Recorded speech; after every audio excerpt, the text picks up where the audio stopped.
যাহারা তরিকতপন্থী, যাহারা আল্লাহর ওলির হাতে হাত দিয়া বায়াত হয়েছেন, যাহারা আল্লাহর ওলিকে গুরু রূপে মেনেছেন, তারা কখনোই ওহাবির পিছে ইত্তেদা করতে পারে না, পারে না, পারে না। হবে না ইত্তেদা, ইবাদত হবে না। আপনার মসজিদের ইমাম যদি ওহাবি খারিজি হয়, আর আপনি যদি ওলি আল্লাহর প্রেমিক হন, পীর পূজারী হন, বুতপারাস্তি হন, আশিকে রাসূল হন, এই ওহাবির পিছে আপনি নামাজ পড়া কি লাভ হবে? কারণ এই ওহাবি তো আপনার পীরকে বলে ভণ্ড, এই ওহাবি তো আপনার পীরকে গালি দেয়। যে আপনার পীরকে গালি দেয়, আপনি যদি তার পিছনে ইত্তেদা করেন, তার মানে এই গালিকে আপনিও সমর্থন করলেন, আপনি আর মুরিদ রইলেন। ইমাম হয় একজন, আমার ইমাম বাবা জাহাঙ্গীর, আমার ইমাম বাবা জাহাঙ্গীর, আমার ইমানও বাবা জাহাঙ্গীর। তো ইমাম হবে একজন, ইমাম 12 জন হয় না। আর ওখানে আপনি গত যে মসজিদে যান, সেই মসজিদে আলাদা আলাদা ইমাম হয়ে জায়গা। আজকে ঢাকা বাইতুল মোকাররমে বসেন, এখানে এক ইমাম, কালকে খুলনা গেছেন গা, ওখানে আরেক ইমাম, পরশুদিন কক্সবাজার গেছেন, ওখানে আরেক ইমাম, সৌদি গেছেন আর ইমাম খালি পাল্টাই বেরিয়ে লইছে। অথচ কোরআন কইতাছে ইমাম একজন, ইমাম একজন। সেই একজন ইমামকে আল্লাহর কামেল ওলি, ওলিয়ে কামেল, আল্লাহর রসুল। এর জন্য আল্লাহ কোরআনে বলেছে, আমি কিয়ামতের দিন হাসরের ময়দানে, আমি কিয়ামত দিবসে প্রত্যেকের ইমাম সহ প্রত্যেকটি নফসকে ডাকবো। এই ইমাম নফস কথা, ওইখানে রবের সামনে কথা বলার কোনো অধিকার থাকবে না। আর রব্বুল আলামিন জিজ্ঞেস করবে ইমামকে, যে মানছে না মানে নাই। কাহাকে মানছে? সে কি নিজের ইচ্ছা ইবাদত করছে না ইমামকে মানছে? এর জন্য ইমাম যে, তার দিকে তাকায়েন। এখন রবের বিশ্বাস, ওই ঘরের রবের ইবাদত করো, তাহলে আগে ঘর চিনেন কোনটা রবের ঘর। আল্লাহ সিফাতি রূপে মসজিদুল হেরামে থাকে, গুনাবলী রূপে সৌদি আরবের মক্কা শরীফে মসজিদুল হেরামের মধ্যে আছে অবশ্যই, সেটা সিফাত রূপে, জাত রূপে না। আর জাত রূপে রব্বুল আলামিন আছে প্রত্যেকটি ওলিয়ে কামেলের নফসের নিকটে। কারণ আল্লাহ এই প্রতিশ্রুতি করেছে, কি নাহনু আকরাবু ইলাইহি মিন হাবলিল ওয়ারিদ, আমরা তোমার জীবন রগের নিকটেই অবস্থান করি। হাদিস শরীফে রাসূল সাল্লাল্লাহু আলাইহি ওয়াসাল্লাম বলতেছেন, মান আরাফা নাফসাহু ফাকাদ আরাফা রাব্বাহু, যে যার নিজের নফসকে চিনেছে, কোনো সন্দেহ নাই সে তার রবকে চিনেছে। আবার আরেক হাদিসের মধ্যে আছে, কুলুবুল মুমিনিন আরশে আল্লাহ, মুমিনের হৃদয় হচ্ছে রবের আরশ। এর জন্য রবের আরশ হৃদয়, কাঠের চেয়ার রবের আরশ না। এখন অনেকে তো চেয়ার বানায় হেলা কাঠের, কয় সিংহাসনের নিচে ছায়ায় থাকবো, সূর্য আদাত উপরে থাকবো, তে আল্লাহ কই থাকবো? হাসরের মাঠে সূর্য যদি চাঁদির আদাত উপরে থাকে, তা আল্লাহ রাব্বুল আলামিন ওখানে সিংহাসন লয়ে বসে থাকবো। কয় ছায় দিকে চাই সূর্য থাকবো, কি যে কয় নিজেও দিশা পায় না যে কি কইতাছি, কি কয়, মাথা ঠিক নাই তো। এর জন্য রবের ইবাদত করতে হইলে কাবা উসিলা লাগবো, ইমামও লাগবো। সেজদা কখনো উসিলা ছাড়া হয় না। আর সরাসরি যখন সেজদা হয়ে যায়, তখন সে নিজেই উসিলা হয়ে যায়, তখন সে নিজেই উসিলা। কারণ সে কাবা হয়ে গেছে, কারণ সে সেজদা দিয়া ভালাইছে। সেজদা করে একবার, বারবার না। আমানুষ সেজদা বারবার, মুমিনের সেজদা একবার। আমানুষ সেজদা বারবার, মুমিনের সেজদা একবার। মুমিন বারবার সেজদা করে না। মুমিন একবার যখন সেজদায় চলে যায়, তখন আর সে মাথা উঠাইতে পারে না। আর যখন সেই মাথা উঠায়, সেইটা কাইটা আলাদা করিয়া দেয় দেহের থেকে। অনেক প্রমাণ আছে যে অগণিত মুমিনদের মাথা সেজদা অবস্থায় কাইটা ফালাইছে, সেইটা মেজাজিও হাকিকিও। তো যে নাকি আগেই মাথা কাইটা ফালাইছে, হের মাথা আপনি কাইটা কি করবেন? আপনি মাওলা হুসাইন তো মহানবীর প্রেমে মাথা আগেই কেটে ফেলাইছে, এজিদ পরে মাথা কেটে কি করব? যা মাথা লয়ে যা, কি হাত তো নিতে পারস নাই। কারণ এজিদ হাতের বায়াত চাইছিল, কিন্তু এজিদের সৈন্যরা মাথা লয়ে গেছে, এজিদের কাছে হাত নিতে পারে নাই। কারণ ওই হাত মাওলা হুসাইনের হাত, মহানবীর হাত। মাওলা হুসাইনের হাত মহানবীর হাত। মহানবীর হাত কখনো বাতিলের সাথে আপোষ করতে পারে না, মিলাইতে পারে না। এর জন্য মাওলা হুসাইন বলছে, মাথা আমার নিয়ে যাও, এই হাত আমার নানার। আমি গাদ্দারের সাথে, মুনাফিকের সাথে হাত মিলাই না। মুনাফিক সে খুব ভয়ানক। মুনাফিক স্বার্থ যতক্ষণ আছে চুপ করে বয়ে থাকবো, স্বার্থ শেষ এই মুনাফিকই গলায় ছুরি ধরবো। আর মুনাফিকরা খুব তাড়াতাড়ি কাছে যায় আর খুব তাড়াতাড়ি বাইরেও যায়। এর লিগে প্রেমিকের কাছে আইতো দেরি হয়, বাইরে তো প্রশ্নই আহে না। এর জন্য ইমাম সম্পর্কে একটু কথা কন লাগে। এবাদত করে আল্লাহরে বন যায়, এবাদত করে ইমানদার হন যায়। যদি আবাদত করে ইমানদার হওয়া যাইতো, আবাদত কইরা রবকে খুশি করন যাইতো, তাহলে আপনাকে থেকে বহুত উচ্চ মার্গের ইবাদতকারী আজাজিল ইবাদত করছে না। আপনারা করেন কয় বছর? বাঁচেন 60 বছর, বালকন 12 বছরে, আর বুড়ায় যান 45-50-এ, জোড়ায় জোড়ায় পয়েন্টে পয়েন্টে ব্যথা। 20-25 বছর ইবাদত করা পারেন। এই আবাদত লাই এত অহংকার। 6 কোটি বছর ইবাদত করছে আজাজিল, 6 কোটি বছর। তফসিরা 6 কোটি বছর, 6 কোটি বছর ইবাদত করার পরেও আজাজিল সে ইমান ঠিক রাখতে পারলো না। তাইলে ইবাদত কইরা ইমান ঠিক থাকে এইটা ভাবার কোনো কারণ নাই। ইমাম হইলেই যে ইমান ঠিক থাকবো তা কইলে না, কারণ আজাজিল সেই ইমামে মালাইকা ছিল, ফেরেশতাদের ইমাম ছিল, ফেরেশতাদের সর্দার ছিল। আর আপনি তো সইলে গই দেয়া এজাইলে বেজাইলে ভালাইনা টুকাইনা এগো ইমাম, আর এগো পরান মাস্টার এগো। আর ইমামে মালাইকা আজাজিলের কাছে শিক্ষা গ্রহণ কে করছে? জিব্রাইল আমিন, মিকাইল, আজরাইল, ইসরাফিল, এরা জলিলুল কদর ফেরেশতারা, তাদের সর্দার, তাদের লিডার কে? আজাজিল। তারপরও তো ইমান ঠিক রাখা পারে নাই। আর আপনারা এই কয়টা মাদ্রাসার পোলাপা নামক মতো জীব জানোয়ার পড়াই ইমান ঠিক রাখবেন? ইমানের সম্পর্ক কখনোই ইবাদতের সাথে না।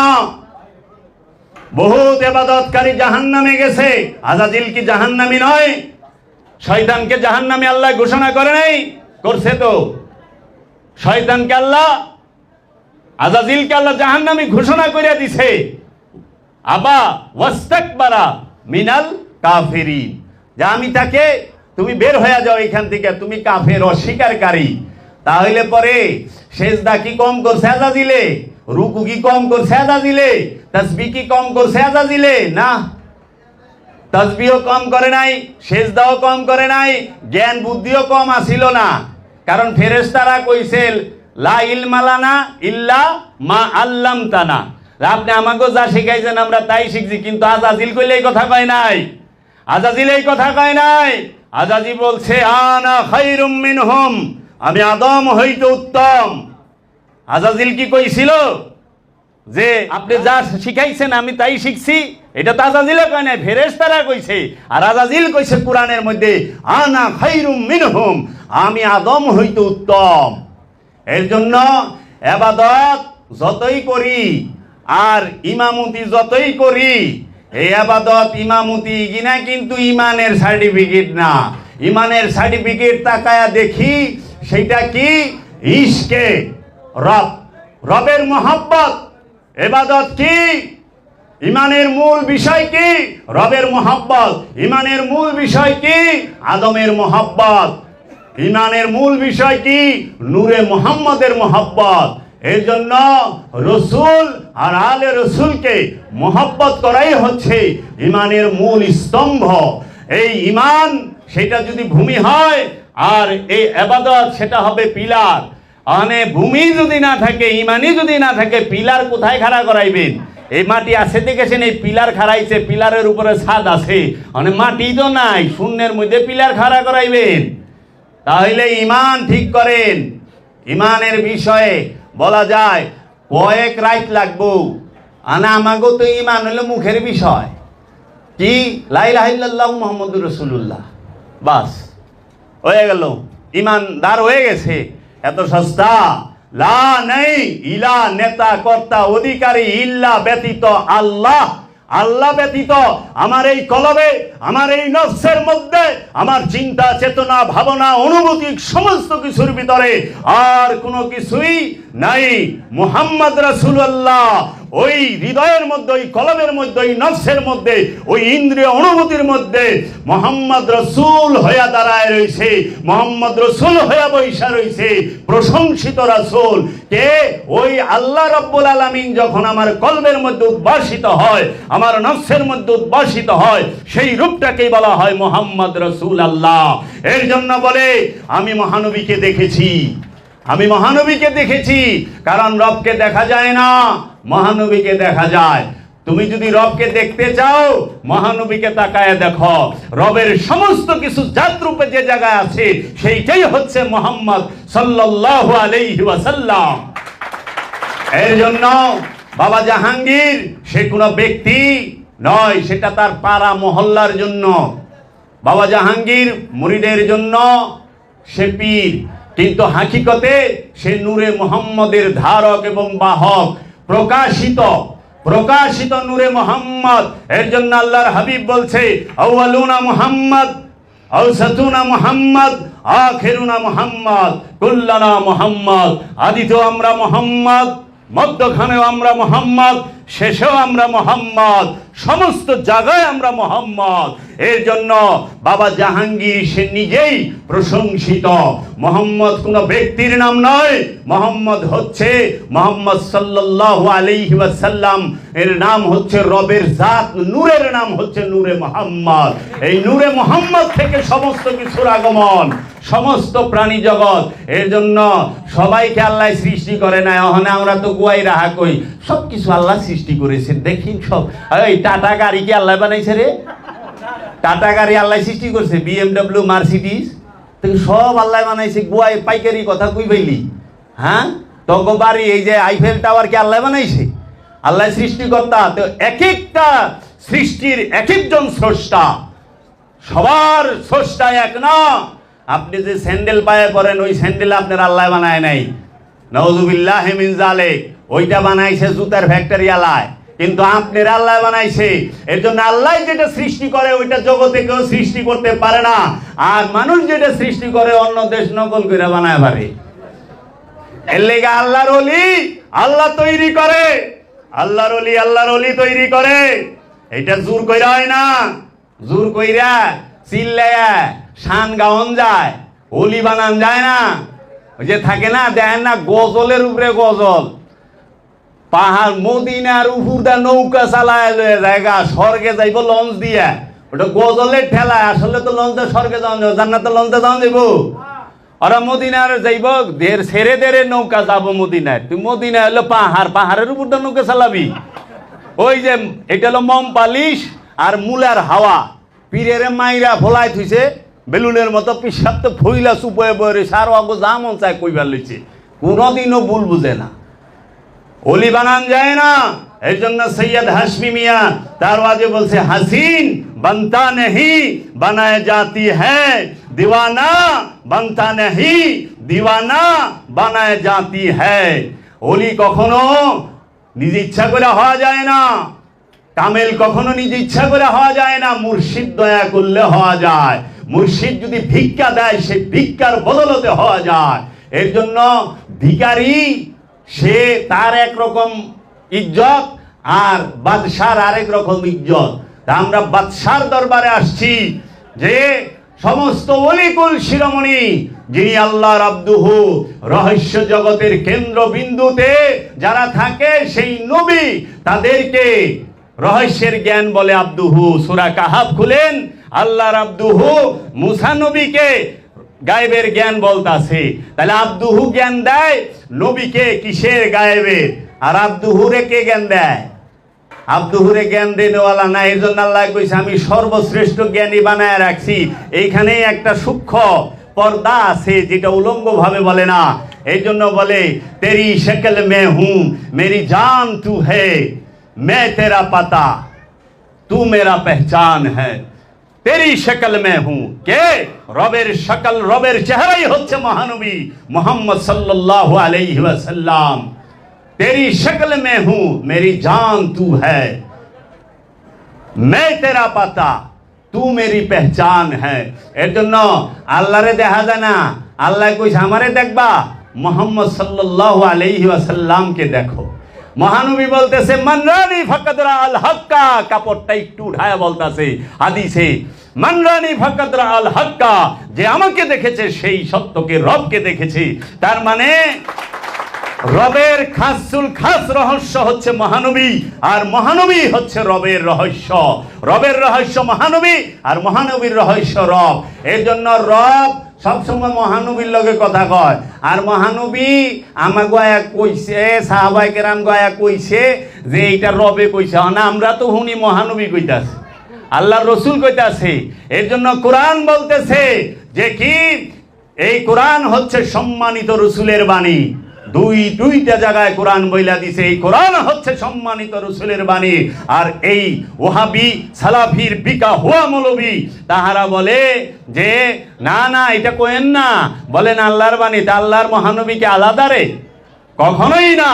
যিনি খোদা তিনিই মোহাম্মদ, যিনি মোহাম্মদ তিনিই খোদা। এইটা আমি কই নাই, আমি কই নাই, এটা আবার কইেন না। সূরা নিসায় বইলা দিছে রব্বুল আলামিন ওয়া ইউরিদুনা আইয়ুফারিকু বাইনাল্লাহি ওয়া রাসূলি উলাইকা হুমুল কাফিরুনা হাক্কা।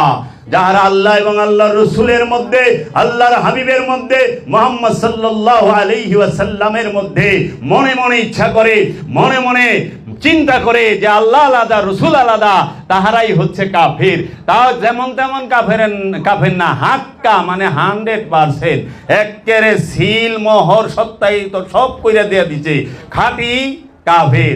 কাফেরের লেগা ইবাদত আছে? কাফেরের জন্য কোনো ইবাদত আছে? কোরআন তো মুনাফিকরে ইবাদত করতে কয় নাই। কোরআন কি কইছে? ইয়া আইয়ুহাল মুনাফিকুনা আকিমুস সালাত ওয়া আতুজ যাকাত। হে মুনাফিকের গোষ্ঠী, সালাত কায়েম করো, যাকাত আদায় করো। অনে মুনাফিকেরা নামাজ পড়তে পড়তে কপালে কহর ফালাই দিছে। মুনাফিকেরা কপালে কহর ফালাই দিছে।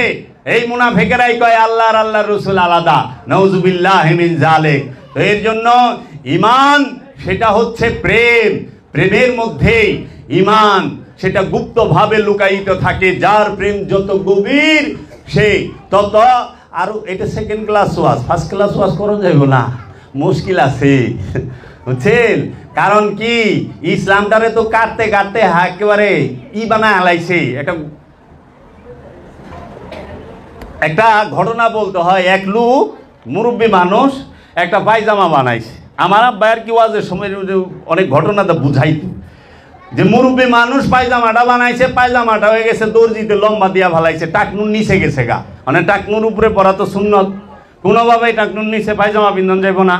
অনেক কি করব, অনেক বেড়াইবার যাইব, পায়জামা তো লম্বা, মাটিটা মাখবো। তো বউরে যায় কইতেছে, বউ পায়জামা তো লম্বা হয়ে গেছে গা, একটু এক কাম করো না, 4 আঙ্গুল কাইটা একটু মুড়ি মাইরা সিলাই দাও। কয় যাও, ওখানে পারুম না, কাম আছে, কাম করতেছি, রান্তাছি, একটু পরে দেই, রাখো। তো আর দেরি হয় নাই, আবার গেছে পোলার বউর কাছে। কয় বৌমা পায়জামাটা তো বড় হয়ে গেছে গা, যদি একটু 4 আঙ্গুল কাইটা একটু মুড়ি মাইরা সিলাই দিতা তাহলে ভালো হইতো, বেড়াইবার জামু। কয় আব্বা আপনার পোলাই তো ওখানে বাইরে যাবো গা, একটু পরে দিয়ে রাখেন। তাও তার দেরি হয় নাই, হ্যাঁ আবার গেছে হ্যার মেয়ের কাছে। কয় মা রে পায়জামাটা বড় হয়ে গেছে গা, 4 আঙ্গুল কাইটা একটু মুড়ি মাইরা সিলাই দে। কয় বাবা আমি অনেক ব্যস্ত আছি, গোসলে যাবো, গোসল করে দিতেছি, রাখো। হ্যাঁ আর ই করে নাই। পরে নাতিনের কাছে গেছে পোলার ঘরে, দাদু ভাই আমার পায়জামাটা 4 আঙ্গুল কাটো, একটু মুড়ি মাইরা সিলাই দাও, আমি তোমারে কিছু খাইবার লিগা কটা টাকা দিমুনি। কয় দিবা তো? কয় হ। কহনে করে দিতেছি, দেও। কয় তাহলে তুমি করো, আমি গোসল করে আহি। কয় হ দেও। হ্যাঁ 4 আঙ্গুল কাইটা মুড়ি মাইরা সিলাই থিয়া দিছে, হ্যাঁ তো গোসলে গেছে গা। এহেন তো ওই যে পয়লা যে বউরে কইছে স্বামী সেবা না করলে তো আবার জাহান্নামে যাইব গা, এর লেগা ডরটাও আছে। হ্যাঁ আইসে তাড়াতাড়ি জামাইয়ের পায়জামা সিলাল না, হ্যাঁও 4 আঙ্গুল কাটছে, হ্যাঁও মুড়ি মাইরা সিলাইছে। তারপরে হ্যাঁ থেকে গেছে, আবার আইসে পোলার বউ, আব্বাই কইছে না কাটলে কেমনে কি, হ্যাঁ 4 আঙ্গুল কাটছে, মুড়ি মারছে, সিলাইছে। এইরকম মেয়েও করছে। অনেক সবাই 4 আঙ্গুল করে কাটতে কাটতে অনার পায়জামা নাই, ফ্রি কোয়ার্টারও নাই, হাফ প্যান্ট হয়ে গেছে। মোল্লাগো ফতোয়াবাজির ঠেলায়, মৌলবী এই ওহাবি খারিজির ফতোয়াবাজির ঠেলায় ইসলামের হালটা, ধর্মের হালটা অনেক এরকম হয়ে যাইতেছে। ফুল প্যান্ট পায়জামা থাকবো না, 3 কোয়ার্টারও থাকবো না। এক মৌলবী সেদিন কইবার লইছে, ওই যে কয় এ হেনে নিয়ত বান্দা, এইটা হইলো সহি। আর যেন কয় হেনে সহি, অনে সিয়ারা কয় তোর নিয়তই বান্ধাম না, যা সোজা খাড়ায় থাকি। ওনে গেছে আবার একজনে এদিন কবে লেছে যে ওই নামাজের মধ্যে নাকি দরুদ পড়ন যাইব না, মানে এক এক দিন এক এক খবর আইতেছে। আর কি সহি হাদিস সব বলে সহি, সবাই সবারটা সহি কয়, ভেজাল পাই না, আবার সবাই সবারটারে ভেজাল কয়।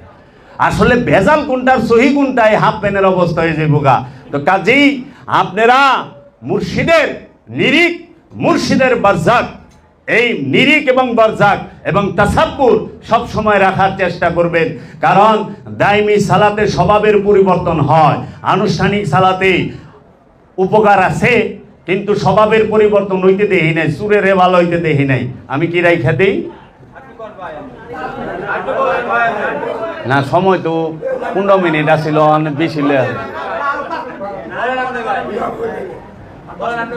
তো এই বিষয়। হ্যাঁ, আপনারা খাবার দিচ্ছে, সেবা গ্রহণ করেন। আওয়াজ তো ওই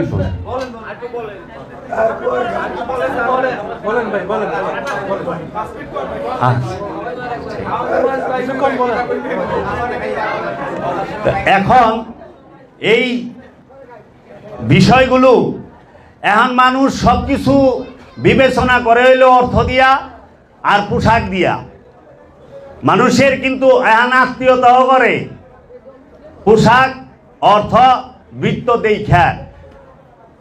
আমাকে কইলে কি হইব যে আল্লাহর সৃষ্টি সবাই সমান, মানুষের মধ্যে ভেদাভেদ করেন না, মানুষের মধ্যে ভেদাভেদ করেন না, তারা সবাই মিলেমিশে থাকবেন। আমাকে উপদেশটা ঠিকই দেয়, কিন্তু কোনো একটা মৌলবী অসুন্দর মেয়ে বিয়া করবা চায় না, করবো না। সবচেয়ে সুন্দর মেয়ে একটা এলাকার খুঁজে হ্যাঁ বিয়া করবো।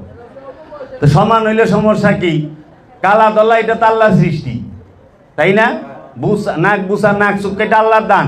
যদি মানুষের হাতে থাকতো, মানুষ তাই না নাক সব চুক্কা করে হালাইতো, জগতে চাইনারও বুসা থাকতো না যদি নিজের হাতে থাকতো।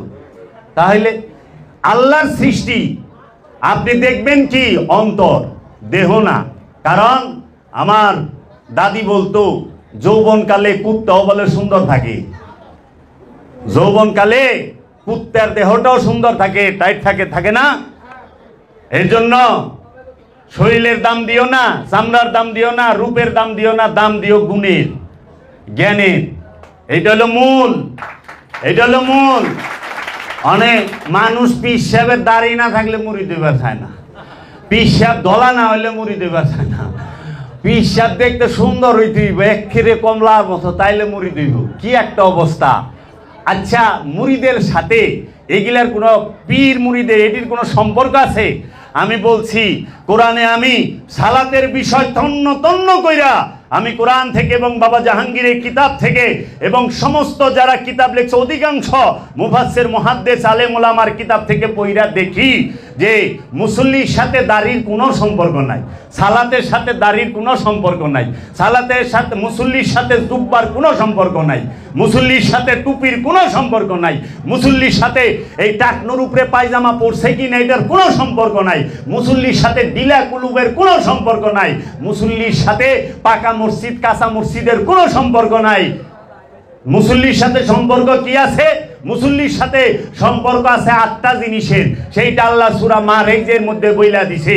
খেয়াল করেন, আল্লাযীনা হুম আলা সালাতিহিম দায়মুনা, যে মুসল্লি সে সর্বক্ষণ সালাতের উপরে দণ্ডায়মান থাকবো। দেখেন, মুসল্লির সাথে সম্পর্ক হলো সর্বক্ষণ সালাতের, দাঁড়িয়ে নাই। আর যদি দাড়ির সম্পর্ক থাকে তাহলে মেয়া মানুষের দাঁড়িয়ে নাই, হ্যাঁ মুসল্লি হয়ে পারবো না।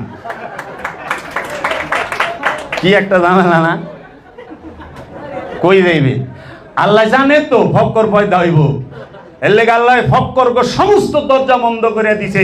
মুসল্লির গুণের সাথে লেবাসের কোনো সম্পর্কই রাখে নাই।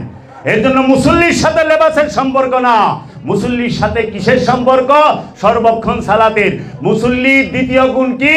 সে সব সময় তার সম্পদের মধ্যে অন্যের যে হক আছে, আত্মীয় স্বজন, পাড়া প্রতিবাসী, বন্ধু বান্ধব সবার, সেইটার সম্পর্কে অবগত। সে জানে মুসল্লির দাড়ির লগে জুব্বার লগে কোনো সম্পর্ক নামাজের এবং নাই, মুসল্লির সাথে আছে।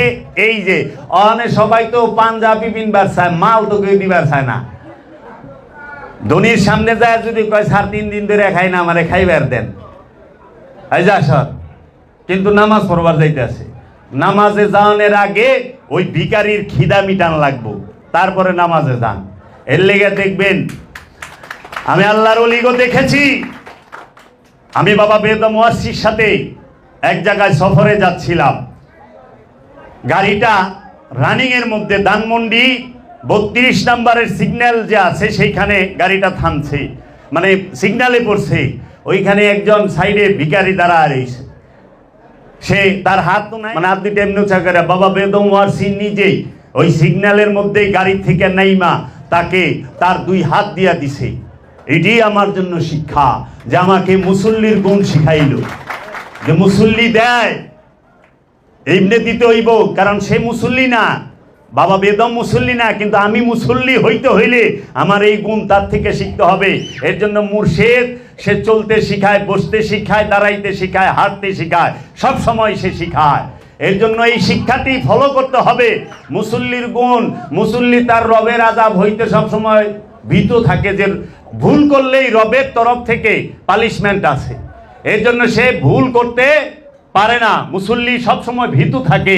ওখানে মুসল্লি ভীতু কি কয়, নামাজ পড়ার আগে ও ঘুষ খায়া ঢুকে, নামাজ পড়া বাইরেও ঘুষ খায়। মুসল্লি ডরায়, মুসল্লি সুদের টাকা পকেটে লয়ে মসজিদে ঢুকছে, আবার সুদের টাকা বাইরে ব্যাংকে নিয়ে জমা দেয়, জানি ওহনো আন্ডা ভারে টাকা। কি করবেন? কিছু ভুল আছে, কিছু করার আছে। আত্মসাৎকারী, সম্পদ জমাকারী। এই জন্য অনেকে বাবা জাহাঙ্গীরের অনেক দর্শন সাধারণ মানুষ ভুল বুঝে। বাবা জাহাঙ্গীর তার কিতাবে লিখেছেন, মাওলা মুহাম্মদ সাল্লাল্লাহু আলাইহি ওয়াসাল্লাম কুরআনুল মাজিদে বলেছেন, সম্পদ জমা করা হারাম, সম্পদ অর্জন করা হারাম না। সম্পদ জমা করা নিষেধ, কিন্তু সম্পদ কামানো নিষেধ না, অর্জন করা নিষেধ না। তোমার রাস্তা আছে, তুমি সম্পদ অর্জন করো, 2 হাতে বিলি করো, আত্মীয় স্বজন, এতিম, মিসকিন, মুসাফির সবার মধ্যে। অহনে কি করে, যখন নাকি কই সম্পদ জমাকারীরা জাহান্নামে, তখনই কয় আয় হ্যাঁ ভাই আমি তো অনেক টাকা কামাই, আমি কি জাহান্নামে নাকি? আর আপনি টাকা কামান, আপনারা তো জাহান্নামী কয় না। আল্লাহ কি কইছেন, যে টাকা কামায় হ্যাঁ জাহান্নামী, যে সম্পদ অর্জন করে হ্যাঁ জাহান্নামী, এটা তো কয় না। আল্লাহ কইছে যে সম্পদ জমা করে সে জাহান্নামী, সম্পদ জমা করলেই জাহান্নামী হইতে হবে। এর জন্য মুসল্লির একটা গুণ হইল, মুসল্লি সে এই সম্পদ জমা করে না, মুক্ত হস্তে দান করে। আবার মুসল্লির আরেক গুণ আছে, সে সব সময় তার লজ্জা স্থানকে হেফাজত করে। না আমরা তো মনে করেন কি কবু কইবার পারি না, এটিএম এর লুঙ্গি টুঙ্গি বিন্দা টাইট হয়ে রয়েছে, এইটা লজ্জা স্থান না বাবা, এটা হলো একটা অঙ্গ। লজ্জা স্থান হলো এই দৃষ্টিটা, এই চোখটা, মস্তিষ্কটা, স্মৃতিটা। এই চোখ বন্ধ, সামুন্দা যে মনসে হ্যাঁ যাক, দেহি তো নাই, কিসের কামনা জাগবো? যদি এখানে ডায়মন্ডও পইরা থাকে, যদি চোখ বন্ধ থাকে, দেহুম না, লুবও জাগবো না, জাগবো না। এর জন্য অন্ধের শারীরিক চাহিদা আছে, কিন্তু অন্ধের সম্পদ দেয় না, ও কয়ে পারবো না ডায়মন্ডের কালার কি। অন্ধ কোনো দিন ডায়মন্ডের কালার কয়ে পারবো, স্বর্ণের কালার কয়ে পারবো? অহন অন্ধ মার্কেটে গেলে আমার গোল্ড কালারের স্বর্ণ দেন। অন্ধর কথাটা তো এরকমই, গোল্ড কালারের স্বর্ণ দেন আমারে। তখন গোল্ড অর্থ যে স্বর্ণ, ওই কালারের স্বর্ণ দেওয়া লাগবো তারে। তো কাজী আমাকেও এই লজ্জা স্থান সম্পর্কে জানা নাই। লজ্জা স্থান সবার আছে, সেটা কিসের? এই দৃষ্টি। এর জন্য মহাপুরুষরা বলে থাকেন, দৃষ্টিভঙ্গি পাল্টান, জীবন পাল্টে যাবে। এই দৃষ্টি দিয়া কমও দেখা যায়, বেশিও দেখা যায়। এই দৃষ্টি দিয়া ভালো দেখা যায়, মন্দও দেখা যায়। মূল কি? দৃষ্টি। যার চোখই নাই, হ্যাঁ ভালো দেখে না, মন্দও দেখে না, হ্যাঁ কমও দেখে না, বেশিও দেখে না। এর লেগে দৃষ্টিটা হইলো হাকিকি, চোখটা হইলো হাকিকি। চোখ থাকলে ওইখানে দৃষ্টির কম বেশি এবং ভালো মন্দ দুইটাই, এই 4টেই থাকবো। এর জন্য মুসল্লি সম্পর্ক কিসের সাথে? তার লজ্জা স্থানকে হেফাজত রাখে। মুসল্লি মিথ্যা সাক্ষী দেয় না। অনেক সাক্ষী মনে করেন কুটে যায় দিলেই হয়। আরে আপনি প্রত্যেকটা কর্মের মধ্যে মিথ্যা বলতেছেন কিনা এইটাকে খুঁটিয়া খুঁটিয়া দেখেন। মিথ্যা কত প্রকার, খুঁইটা খুঁইটা দেখেন না। অনে আপনার এখন আমি মিশা কথা কই না, কার লগে মিশা কথা কন না। হয়তো ভাই বোনের লগে কন্যা, মা বাপের লগে কন্যা, পাড়া প্রতিবাসীর লগে কন্যা, মানুষের সাথে কন্যা, কিন্তু রসুলের সাথে তো মিশা কইতেছে, রবের সাথে তো মিশা কইতেছেন। কয় না আমি আল্লাহর লগে মিশা কথা কই না। তো কইলাম আল্লাহর লগে কবে কথা হইলো আপনি? এইটাই তো সবচেয়ে বড় মিশা কথা, যে আল্লাহর লগে মিশা কথা কন না। আল্লাহর লগে তো আপনার কথাই হয় নাই, এইটাই তো মিশা কথা। আল্লাহর লগে কথা হইছে, তো যার লগে কথা হয় না হ্যাঁ আমি আল্লাহর লগে মিশা কথা কই না। আশ্চর্যের বিষয়। এর জন্য সবাই রসুলকে অস্বীকার করে। কারা? ওহাবি খারিজিরা। তারা সুজা আল্লাহ মানে, রসুল রে তাকে দরকারে মানে ব্যবসার ক্ষেত্রে, কিন্তু ইমানের ক্ষেত্রে না। তারা ডাইরেক্ট আল্লাহকে মানে। আমরা তো টেলিভিশনে এইটাও শুনি, আল্লাহ আর মোহাম্মদ এই দুই নাম একখানে রাখন যাইব না, কয় নাই তারেক মনোয়ার? কয় নাই? ইউটিউব সার্চ দেন বাইরেইব তো। কিন্তু আল্লাহ যে সূরা ফাত্তার মধ্যে তার নাম আর মহানবীর নাম একখানে রেখে দিল, সূরা মুহাম্মদের মধ্যে রাখছে মোহাম্মদ রসুল আল্লাহ, আল্লাযীনা হুম আশিদ্দাউ আলাল কুফারি রুহামাউ সীমাহুম উজুহিহিম মিন আসারিস সুজুদ। তাহলে মুহাম্মদুর রসুল আল্লাহ, আল্লাহর সমস্যা হয় নাই, আল্লাহর কোনো কষ্ট লাগে না, মোল্লায় বিষে বাজে না, মোল্লার বিষ শেষ হয় না। কেন সমান থাকবো? মসজিদের এক সাইডে আল্লাহ আর এক সাইডে মোহাম্মদ থাকলে বলে শিরক হয়। নাউযুবিল্লাহি মিন যালিক। জিদার মোহাম্মদ নেহি উদার খুদা ভি নেহি। যেখানে মহানবী নাই ওইখানে আল্লাহ নাই। কারণ মুহাম্মদ সাল্লাল্লাহু আলাইহি ওয়াসাল্লাম তিনি হচ্ছেন রাহমাতাল লিল আলামিন। রাহমাতাল লিল আলামিন আগে আসে, তারপরে রব্বুল আলামিন আসে। এর জন্য আল্লাহ আগে আদম পাঠাইছে, তারপরে পাপীকে পাঠাইছে। পাপী পাঠানোর পরে আদম পাঠায় না, আগে আদম পাঠায়। কারণ হাদি আগে, তারপর হইল মুক্তাদি। এর জন্য দেখবেন মসজিদে নামাজ পড়বার গেলে আগে রুকুতে মৌলবি যায়, ইমামে যায়, তারপরে মুসল্লি। কারণ ইমাম হইল হাদি, হাদি দেখাইব, মুসল্লি ওইটা দেখা করব। এর জন্য মানুষের আগে আদম, আদমের আগে মানুষের আগে কি আসিল? জিন আসিল। জিনের আগে কে আসিল? ফেরেশতা আসিল, মালাইক। মালাইকের আগে কি ছিল? কয় নবীর নূর আসিল। অনে নবীর নূরে তামাম জাহান পয়দা, এইটা কইলে মোল্লা গজর সই জলে। আর যদি কোন হুজুর, আপনি তো হুজুর, বলেন কি আমি হুজুর? জি আপনি তো হুজুর। হুজুর কইলে হ্যাঁ খুশি হয়, কিন্তু মহানবীরে যদি ইয়া রাসূলুল্লাহ কই, হ্যার যে বেজুইত লাগে, এত কষ্ট কে? আপনি হুজুর কবে থেকে হইলেন? এর জন্য আল্লাহ নিজে কইছে একমাত্র ইজ্জত কোরআনে কয়ে দিছে আল্লাহর রসুলের এবং মুমিনগণের। কোরআন ভালো করে পড়েন। এখন আপনারা আমাকে ভালোবাসেন, আমাকে সম্মান করেন, ইজ্জত করেন, সেটার বদলতে একমাত্র বাবা জাহাঙ্গীরের বংশধর। বাবা জাহাঙ্গীর আমার থেকে সইরে গেলে আমারে কেউ গণবো না। তাহলে মৌলভী সাহেব আপনি যে মৌলভী হয়েছেন, এটা কিন্তু মহানবীর ইজ্জতের খাতিরে। কারণ মহানবী কোরআন না দিলে, হাদিস না দিলে আপনার পয়দাই হইতো না। আপনার পয়দা তো মহানবীর কোরআন আর হাদিস দিয়া। কারণ কোরআন মুখস্থ করছেন, কোরআনের তাফসীর পড়ছেন, হাদিস শরীফ মুখস্থ করছেন। এখন আপনি আল্লামা, উলামা, মৌলভী ইজ্জত পান। তো ইজ্জতের গুড়াকে মহানবী, সম্মানের গুড়াকে মহানবী। তো কোরআন মুখস্থ করে আর হাদিস মুখস্থ করে এত তাপ, আর যদি এই দুটোটা আপনি কইতেন, না জানি কি হইতো, তাই না? হাদিস শরীফ মুখস্থ কইরা আর কোরআনুল মাজিদের তাফসীর পড়া, কোরআন মুখস্থ কইরা হের যে তাপ, আর হে দোয়া করলে সাথে সাথে আল্লাহ কবুল করে। আবার অহংকার করে কয় আমি দোয়া করে দিমুনি। এই মুরগটা কে নিবে? 5,000 টাকা দেয়। এই মুরগের রান খাইলে তুই দৌড়াইতে দৌড়াইতে স্বর্গে যাবি, আমি দোয়া করে দিব। কি গ্যারান্টিটা দিতেছে? একটা লাউ বেচলো কত হাজার টাকা, মৌলবি মসজিদের গাছের লাউ। আল্লাহ রে আল্লাহ, গ্যারান্টিটা কত? তাইলে ওর যদি এত দেমাগ থাকে, ওর যদি এত পাওয়ার থাকে, তাহলে যে কোরআন হাদিস দিছে তার কি অবস্থা? অথচ মহানবীর এই ওহাবির বাচ্চা কয় মহানবী মাটির তৈরি। নাউযুবিল্লাহি মিন যালিক। বাবা জাহাঙ্গীর বলেছেন মহানবী হযরত মুহাম্মদ সাল্লাল্লাহু আলাইহি ওয়াসাল্লামের পায়ের তলা, কদম মোবারকের তলা থেকে মাথার চাঁদি পর্যন্ত সম্পূর্ণ খোদার জাত নূরে নূরময়, মাটির লেশ মাত্র নাই। যাহারা বলবে মুহাম্মদ সাল্লাল্লাহু আলাইহি ওয়াসাল্লামের মধ্যে মাটির অংশ বিদ্যমান, সে সাথে সাথেই বেঈমান, তার ঈমান নাই। কারণ মোহাম্মদ সাল্লাল্লাহু আলাইহি ওয়াসাল্লামের ভেদ রহস্য যদি কেউ বুঝতে চায় তাহলে মোহাম্মদ সাল্লাল্লাহু আলাইহি ওয়াসাল্লামের কাছেই যাওয়া লাগবে।